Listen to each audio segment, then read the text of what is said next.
Good morning all of you. BSc final year में physical chemistry में unit 4 thermodynamics second चली थी। इससे पहले वाली क्लास में हम एंट्रोपी को ही पढ़ रहे थे, एंट्रोपी को फंक्शन के रूप में पढ़ रहे थे। क्लासेस इनइक्वलिटी और क्लासेस इक्वलिटी वो पढ़ी थी।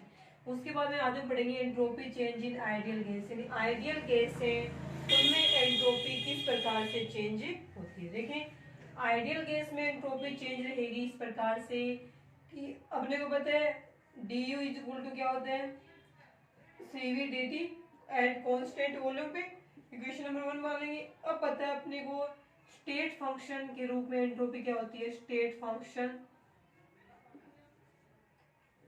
एंट्रोपी यहाँ पे लिखते हैं हम सेकेंड लाइन में कि entropy as a state function.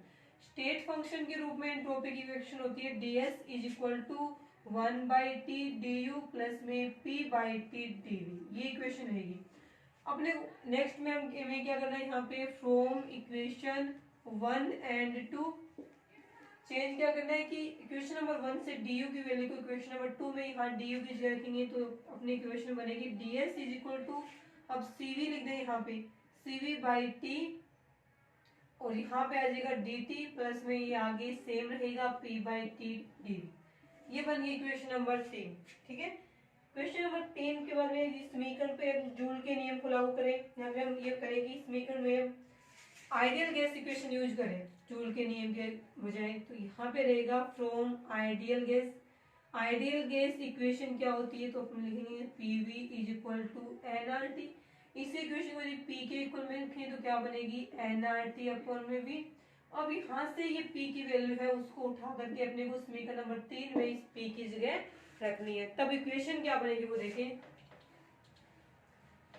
ये वैल्यू रखने के बाद में यहाँ इक्वेशन नंबर 3 की में आइडियल गैस इक्वेशन से जब हम p की वैल्यू रखेंगे तो समीकरण बनेगी अपनी इस प्रकार से ds की इक्वल बनेगी। यहाँ पे लिखेंगे हम ds is equal to cv/t dt। ये वाली टर्म ऐसे कैसे रहेगी और इसके साथ में यहाँ पे आएगा प्लस में, अभी क्या है एनआरटी अपॉन में वी है और यहाँ पे क्या है टी है, इसको ऐसे लिखें एनआरटी अपॉन में वी।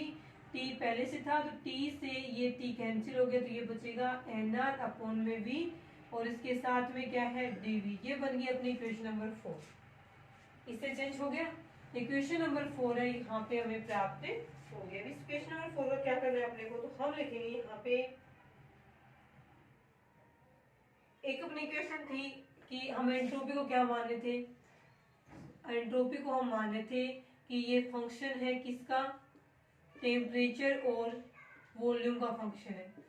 तो ये वाली इक्वेशन है 5 नंबर इक्वेशन। यहाँ पे हम एक स्टेटमेंट तो है करेंगे ना इक्वेशन में कि पीछे वाले इक्वेशन को देखने चाहो तो हम यहाँ पे लिखेंगे कि माना एंट्रोपी सिस्टम के टेम्परेचर वॉल्यूम का फंक्शन है, तो ये वाला स्टेटमेंट इस प्रकार से लिखा जाएगा। समीकरण नंबर 5 का हमें क्या करना है, अवकलन करना है।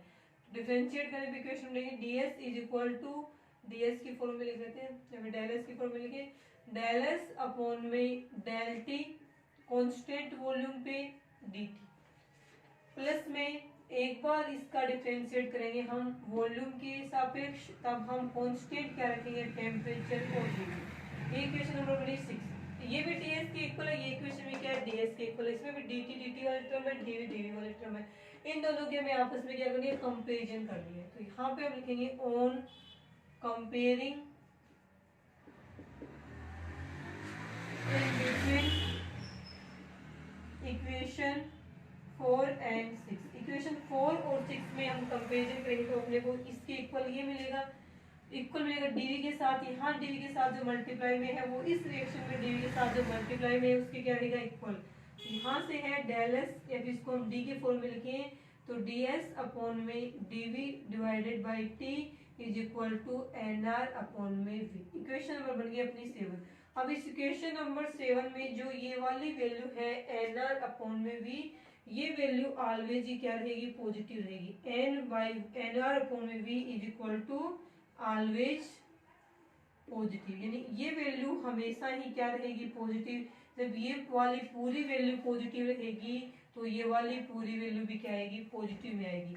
ये पॉजिटिव में आ रही है, इसका मतलब क्या है, एट कांस्टेंट टेम्परेचर पे रिएक्शन की वॉल्यूम इंक्रीज करने से उसकी एंट्रोपी भी इंक्रीज हो जाती है। तो यहाँ से स्टेटमेंट आएगा कि एट कांस्टेंट टेम्परेचर, स्थिर आयतन पर किसी रिएक्शन का वॉल्यूम इंक्रीज करने पर उस रिएक्शन की एंट्रोपी भी इंक्रीज हो जाती है। रहेगा स्टेटमेंट इक्वेशन नंबर 7 का।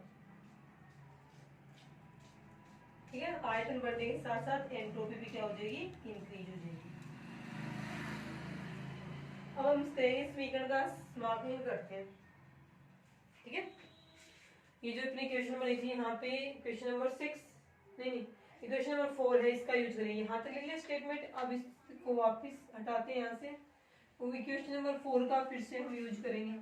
तो इक्वेशन नंबर 4 का यूज करने से यहाँ क्या बनेगा वो देखें। इक्वेशन नंबर 4 का यूज करने से यहाँ मतलब अपने इक्वेशन नंबर 5 का क्या करना है, इस बार इंटीग्रेशन करना है, समाकलन करना है। देखिए यहाँ पे हम लिखेंगे ऑन इंटीग्रेशन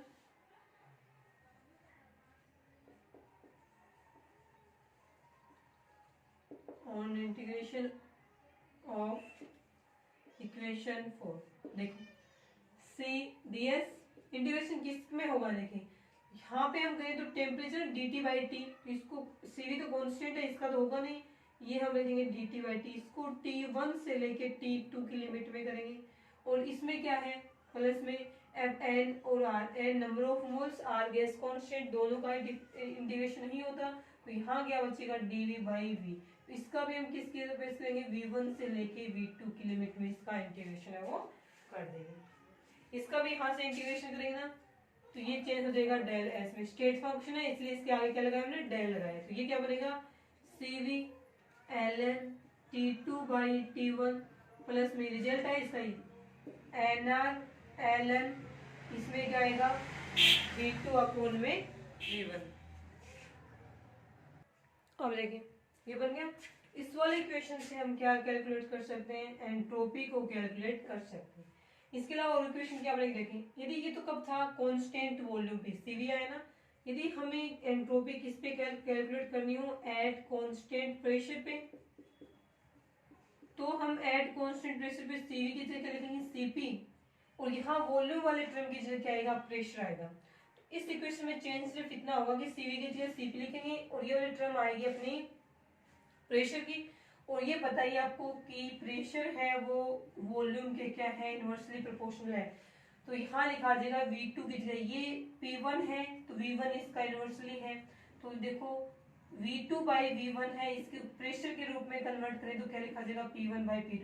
V2 का P2 इनवर्सली में आएगा, इनवर्स में आएगा, और V1 का जो P1 है वो किस में आएगा, इसके इनवर्स में आएगा। यदि इसको हम P1 बाई P2 लिखें तब तो ये सही है।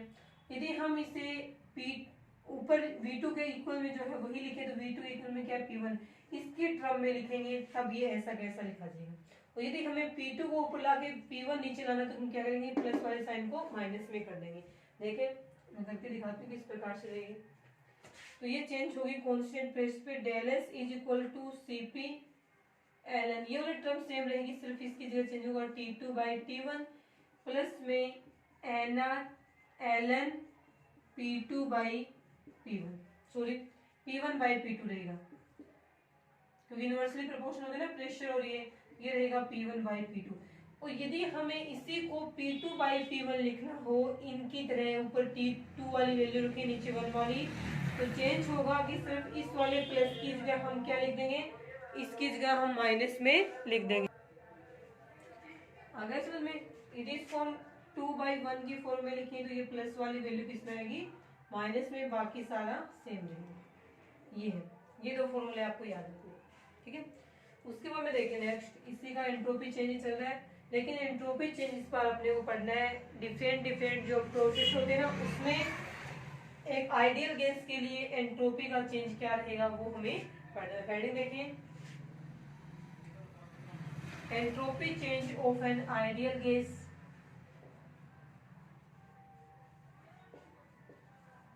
entropy change of an ideal gas in different process। Different process में आइडियल गैस कि एंट्रोपी में चेंज है उसको कौन सी इक्वेशन से निकालेंगे।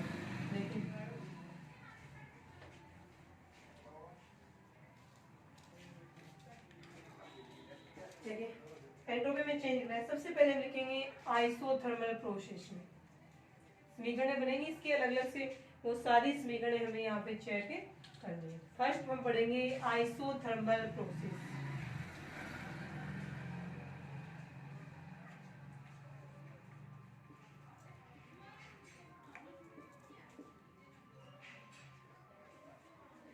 ठीक है, इसको हिंदी में बोलेंगे हम समतापी प्रक्रम। ठीक है, आइसोथर्मल प्रोसेस में अपने को पता है कि टेम्परेचर क्या होता है, कांस्टेंट होता है। टेम्परेचर जब कांस्टेंट है तो T1 की वैल्यू है वही वैल्यू T2 की रहेगी, दोनों की वैल्यू क्या आएगी, इक्वल रहेगी। अब पीछे हमने दो इक्वेशन लिखी थी, उसमें क्या आएगा, del S is equal to पहले वाले टर्म जिसमें हमने लिखा था T2 बाई T1, वो वाले टर्म है वो यहाँ पे नहीं लिखेंगे, सिर्फ हम लिखेंगे प्रेशर वाले टर्म। तो पूरी टर्म ऐसी थी, आप देखो CV CP लिखें जो भी लिखें, CV और ln T2 बाई T1, इसके साथ यहाँ प्लस में था आपके NR ln V2 by V1। यदि इसको प्रेशर वाले टर्म में लिखे तो ये था CP ln T2 by T1 plus में NR ln P1 by P2। यदि इसको P2 बाई P1 लिखे तो ये वाली वैल्यू किसमें आएगी, माइनस में आएगी। ये था। अभी टेम्परेचर ही कांस्टेंट है तो ये वाली वैल्यू तो हटेगी ना यहाँ से, तो इसको हम हटा देंगे तो बच गई ये वैल्यू। तो यहाँ पे जो आइसोथर्मल प्रोसेस में एंट्रोपी चेंज है वो या तो इसके इक्वल रहेगा या फिर वो किसके इक्वल आएगा, इसके इक्वल आएगा। इसके इक्वल तो कब आएगा, जब हम रिएक्शन देख रहे हो साथ में क्या चल रहा हो, हीट कांस्टेंट, हीट कैपेसिटी वो किसमें चल रही है, यहाँ पे आपकी कांस्टेंट वॉल्यूम पे चल रही थी। इसको कांस्टेंट वॉल्यूम नहीं माने, कांस्टेंट इसमें क्या रहेगा, टेम्परेचर। इसके दो फॉर्मूले बनते हैं, इन दोनों में से किसी भी फॉर्मूले से हम आइडियल गैस में होने वाले एंट्रोपी चेंज को कैलकुलेट कर सकते हैं। यदि इसमें हम एलन की जगह वैल्यू रखें तो अपने को पता है कि एलन इज इक्वल टू क्या होता है, 2.303 लोग ये होता है।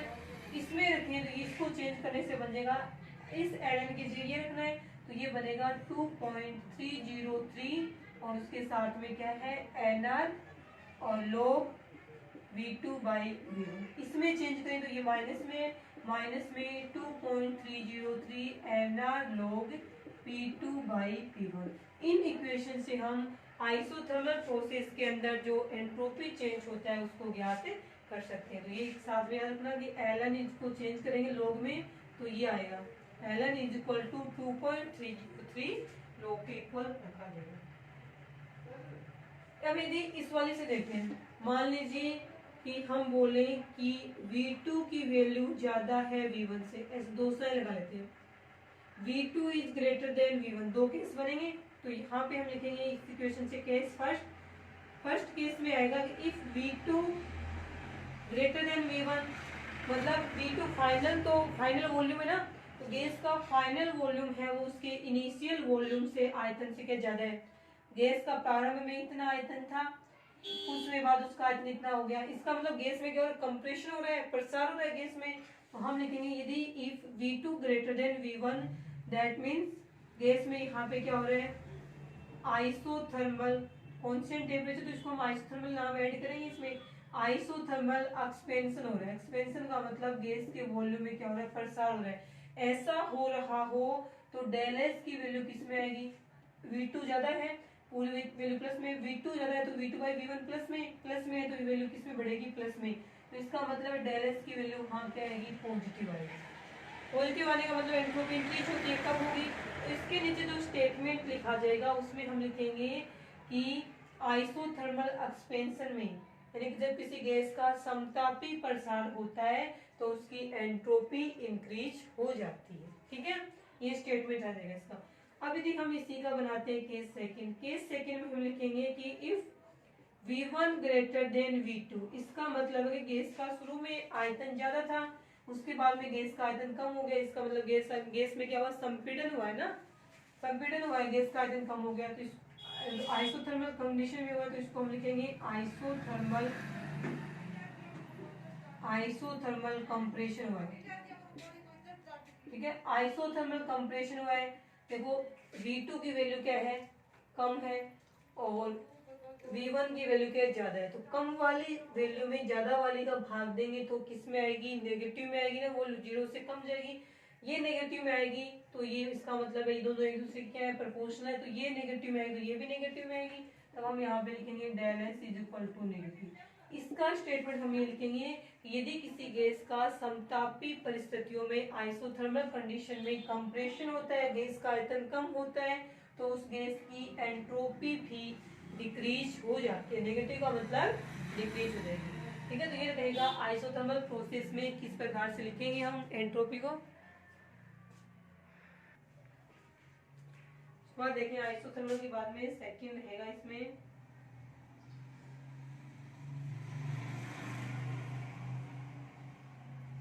आइसोबैरिक प्रोसेस है, जिसका आपका आइसोथर्मल का क्वेश्चन भी है। तो गैस का आयतन ऐसे पूछेंगे, क्वेश्चन ऐसे आएगा कि गैस का आयतन है वो 10 लीटर से 5 लीटर हो गया।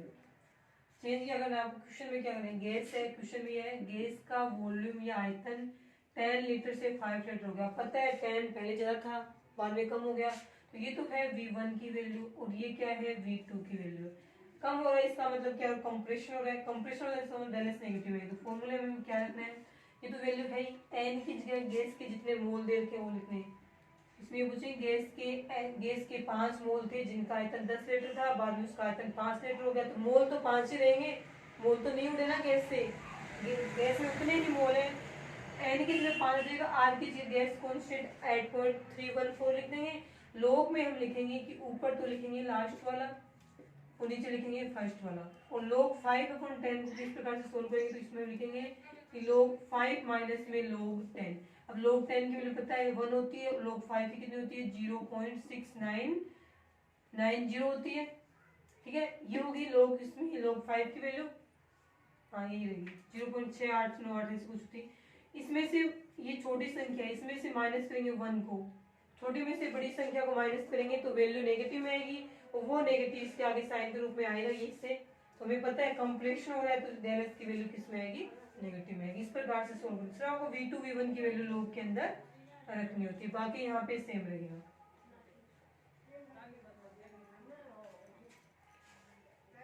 ठीक है, ये हो गया। अब पढ़ेंगे सेकेंड प्रोसेस हम आइसोबैरिक प्रोसेस, जिसे हम हिंदी में बोलेंगे समदाबी प्रक्रम। ठीक है, अब देखिए इसको करते हैं किस प्रकार से केस वगैरह कौन सा क्या बनेगा इसमें। समदाबी प्रक्रम में क्या रहेगा वो देखें। तो समदाबी आइसोबैरिक है, आइसोबैरिक में क्या है, प्रेशर कांस्टेंट है, प्रेशर कांस्टेंट है, इसका मतलब अपने को पता है इनिशियल प्रेशर और फाइनल प्रेशर दोनों ही एक दूसरे के क्या आएंगे, इक्वल में रखे जाएंगे।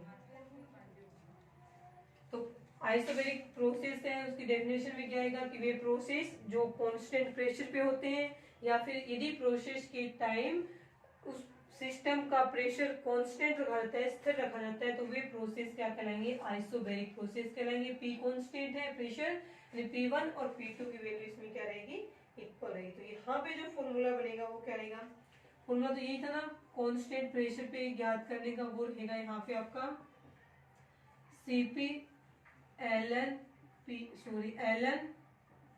T2 बाई T1 प्लस में NR, या फिर माइनस में लिख लो NR ln P2 by P1, ये था। अब प्रेशर कांस्टेंट तो ये वाली वैल्यू 0 हो जाएगी, इस तरफ मिलेगा आपका ये वाला।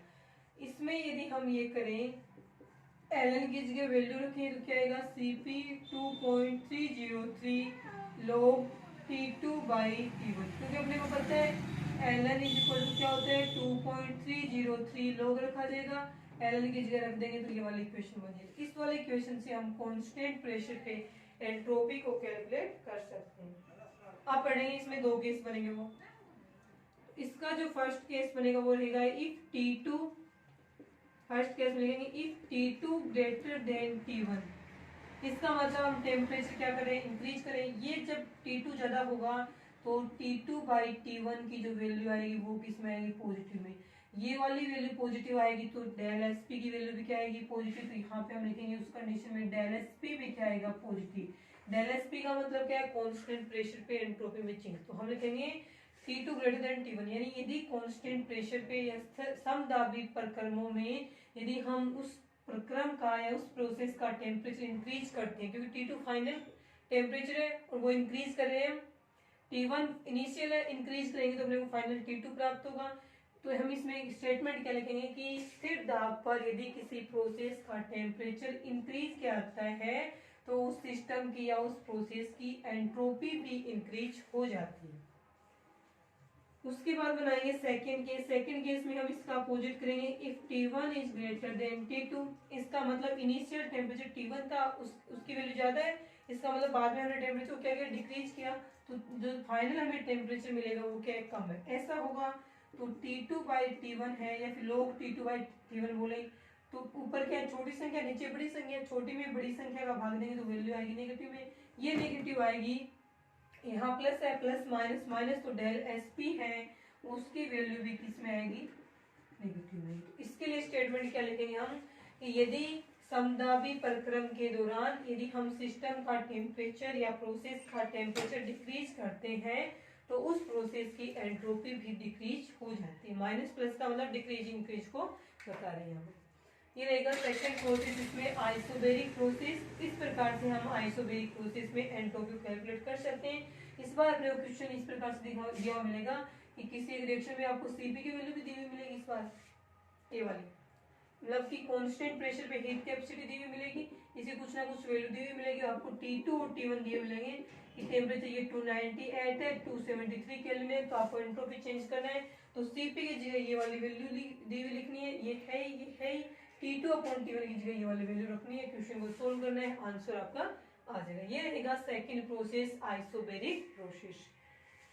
एक और बच गई इसमें लास्ट, आइसोकोरिक प्रोसेस या सम आयतनिक प्रक्रम।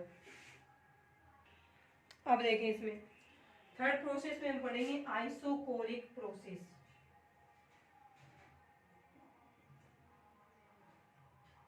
इसे हम हिंदी में क्या बोलेंगे, समायतनिक प्रक्रम। थर्ड हो रहा है इसमें last, isochoric process.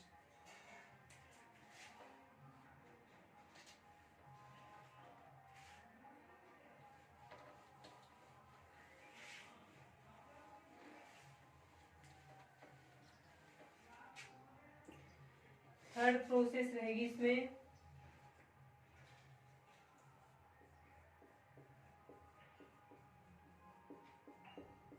Isochoric process, समायतनिक प्रक्रम। आइसोकोरिक प्रोसेस वो होती है वह प्रोसेस जो कांस्टेंट वॉल्यूम पे करवाई जाती है, या फिर प्रोसेस के दौरान यदि वॉल्यूम या आयतन को कांस्टेंट रखते हैं, स्थिर रखते हैं, तो वो कहलाएगी आइसोकोरिक प्रोसेस। पहले पढ़ के आए थर्मोडायनेमिक्स फर्स्ट में, यहाँ पे वॉल्यूम या आयतन रहेगा कांस्टेंट, इसका मतलब है इनिशियल वॉल्यूम और फाइनल वॉल्यूम क्या रहेंगे, इक्वल रहेंगे। अब यहाँ पे अपने को जो निकालनी होगी वो निकलेगी del S V, constant volume पे एंट्रोपी में चेंज, तो इसकी इक्वेशन रहेगी CV ln T2 by T1। ln is equal to क्या होता है 2.303 लोग, इसकी जगह रखेंगे तो इक्वेशन बनेगी del S V is equal to CV 2.303 लोग T2 बाई T1।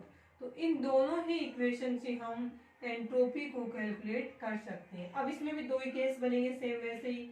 तो केस फर्स्ट में हम क्या लिखेंगे कि if T2 is greater than T1, इसका मतलब क्या हो रहा है, टेम्परेचर इंक्रीज कर रहे हैं, ऐसा होने पे लोग T2 बाई T1 की वैल्यू क्या आएगी, पॉजिटिव में।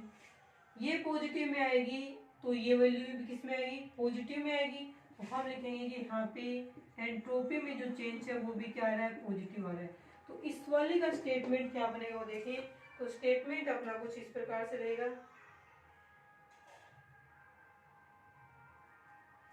ठीक है। दूसरे हम लिखेंगे यदि आइसोकोरिक प्रोसेस के दौरान या समदाबी प्रक्रम के दौरान यदि हम उस प्रोसेस या प्रक्रम का टेम्परेचर इंक्रीज करते हैं, तो टेम्परेचर इंक्रीज करते हैं तो एंट्रोपी भी क्या हो जाती है, इंक्रीज होती है। सीधी सी बात है, टेम्परेचर इंक्रीज, वॉल्यूम सेम है, टेम्परेचर इंक्रीज करेंगे तो रिएक्टेंट मॉलिक्यूल्स जो होते हैं गैस के, आइडियल गैस के, उनकी काइनेटिक एनर्जी इंक्रीज होगी। काइनेटिक एनर्जी के इंक्रीज होते ही उनकी जो डिस्टर्बेंस है वो इंक्रीज हो जाएगी। डिस्टर्बेंस ही क्या होती है, एंट्रोपी होती है। तो डिस्टर्बेंस जितनी ज्यादा होगी एंट्रोपी भी उतनी ही ज्यादा हो जाएगी। उसके बाद में हम पढ़ेंगे यहाँ पे केस सेकंड।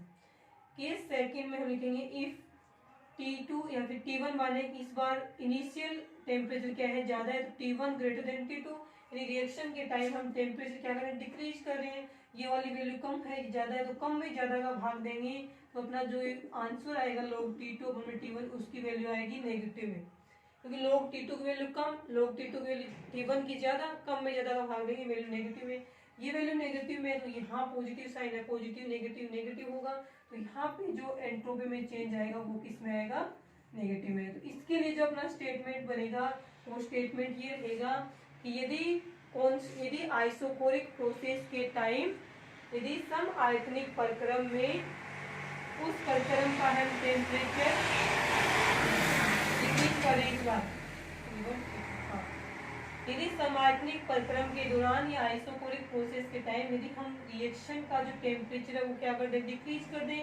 टेम्परेचर डिक्रीज करेंगे तो एंट्रोपी डिक्रीज होगी, सीधी सी बात है, वॉल्यूम जैसा था वैसा ही है, लेकिन इस रिएक्शन का यहाँ का टेम्परेचर डिक्रीज कर दिया। टेम्परेचर डिक्रीज करते ही इन मॉलिक्यूल्स की काइनेटिक एनर्जी या गतिज ऊर्जा क्या हो जाएगी, कम हो जाएगी।